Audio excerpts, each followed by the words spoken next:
SCP-148. Object Class Euclid. Special Containment Procedures. SCP-148 is to be stored at 120 cast ingots, each of which weighs approximately 10 kilograms at time of writing. Ingots of SCP-148 may not be housed at the same site as any SCP, due to the potential of unforeseen interactions. Otherwise, said ingots should be distributed equally among acceptable Foundation facilities. The mass of each contained ingot of SCP-148 must be measured and reported monthly. Under no circumstances should any SCP with mind-affecting or extrasensory properties come into contact with SCP-148. In the event of such contact, the immediate area must be evacuated and the affected sample of SCP-148 detonated remotely. Personnel are not to be assigned to SCP-148 for a period of time longer than 3 weeks. Any personnel assigned to SCP-148 are to be given regular psychological evaluations.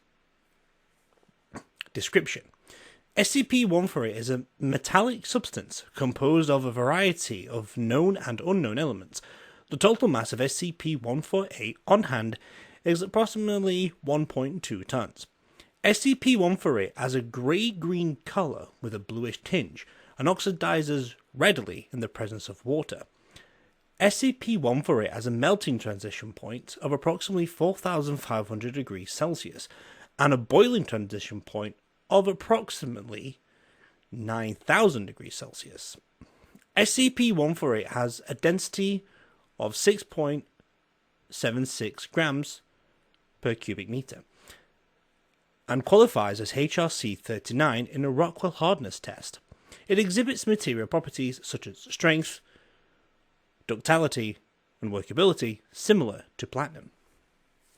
SCP-148 is composed primarily of platinum and iridium, the two composing 62% and 20% of its mass, respectively. In addition, several other known materials are present in its composition, including iron, cobalt, and copper, which collectively make up 16.5% of SCP-148's mass. However, given the mass of the material, it is believed that there are other substances not detectable by mass spectrometry or other means.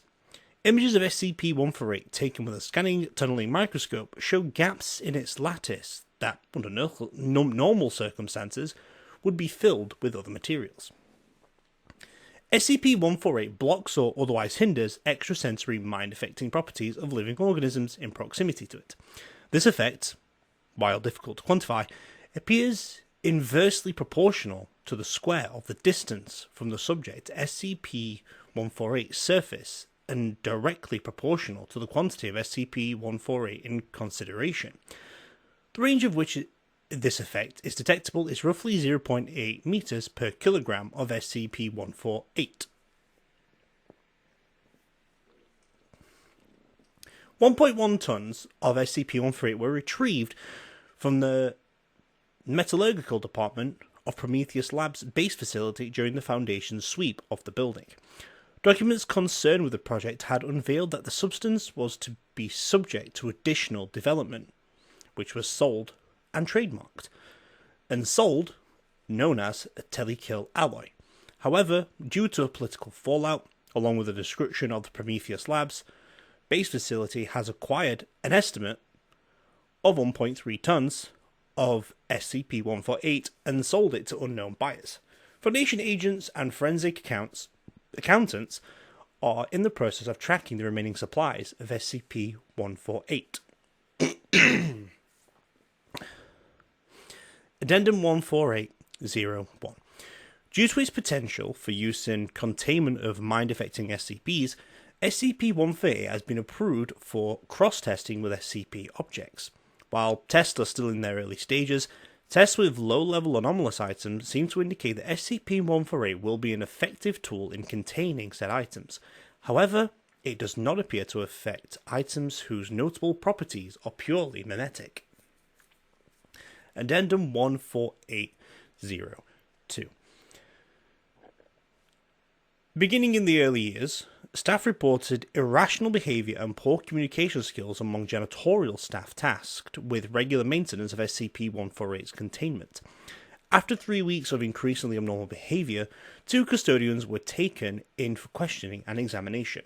Testing revealed that the aforementioned personnel were incapable of interpreting body language and did not appear to notice the intonation or phrasing of sentences.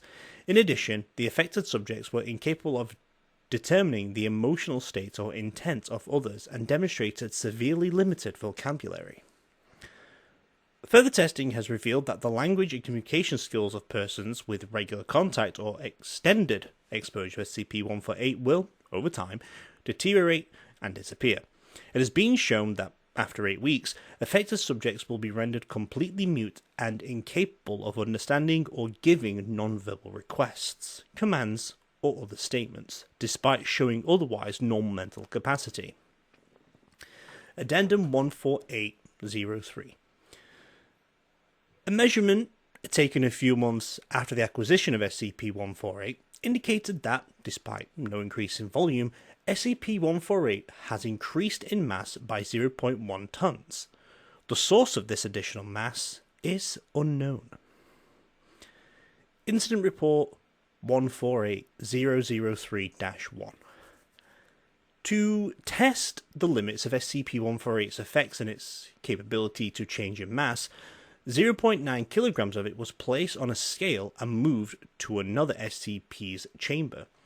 Predictably, the aforementioned SCP was nullified by SCP-148's presence. However, the sample of SCP-148 began to grow in mass by upwards of 5 grams per second. After 1 minute, this rate began to decrease, and SCP-148 ceased to increase in mass 40 seconds later, at which point it weighed 1.4 kilograms. It remained at this mass for 8 seconds before plummeting to 0.8 kilograms in the space of 2 seconds. During this time, personnel within 60 meters began to experience the aforementioned SCP's effects, albeit at a vastly increased rate, resulting in total lockdown until the affected subjects could be removed. As of this incident, contact between SCP-148 and any mind-affecting items is strictly forbidden. Addendum 14804. Measurements taken since Incident 148003-1 indicate that the combined mass of SCP-148 is increasing at an alarming rate. It is speculated that should a large quantity of SCP-148 undergo a similar event to the sample used in Experiment 148003-1, that the containment procedures need to be reviewed once more.